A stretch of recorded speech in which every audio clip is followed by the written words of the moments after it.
ಸಕಲೇಶಪುರ ಜೈಲಿನಿಂದ 2011ರಲ್ಲಿ ತಪ್ಪಿಸಿಕೊಂಡಿದ್ದ ವಿಚಾರಣಾಧೀನ ಕೈದಿಯನ್ನು ಹಾಸನ ಪೊಲೀಸರು ಬರೋಬ್ಬರಿ 15 ವರ್ಷಗಳ ಬಳಿಕ ಬಂಧಿಸುವಲ್ಲಿ ಯಶಸ್ವಿಯಾಗಿದ್ದಾರೆ.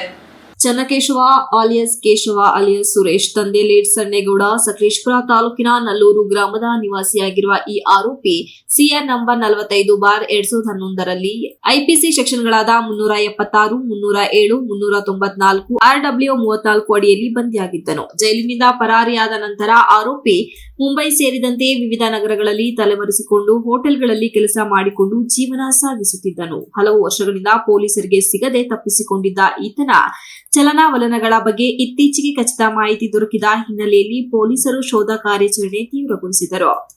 ಈ ಮಾಹಿತಿ ಆಧರಿಸಿ ಗೋವಾ ರಾಜ್ಯಕ್ಕೆ ತೆರಳಿದ ವಿಶೇಷ ಪೊಲೀಸ್ ತಂಡ ಅಲ್ಲಿ ಒಂದು ರೆಸ್ಟೋರೆಂಟ್ನಲ್ಲಿ ಕೆಲಸ ಮಾಡುತ್ತಿದ್ದ ಆರೋಪಿಯನ್ನು ಗುರುತಿಸಿ ಬಂಧಿಸಿದೆ. ಬಳಿಕ ಕಾನೂನು ಕ್ರಮಗಳನ್ನು ಪೂರ್ಣಗೊಳಿಸಿ ಆರೋಪಿಯನ್ನು ಹಾಸನಕ್ಕೆ ಕರೆತಂದು ಮತ್ತೆ ಜೈಲಿಗೆ ಒಪ್ಪಿಸಲಾಗಿದೆ.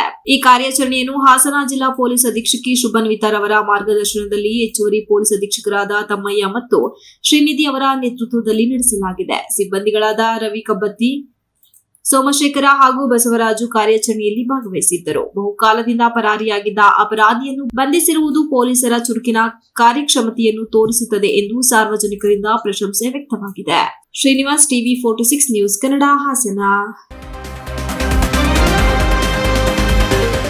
You are watching TV 46 News Kannada.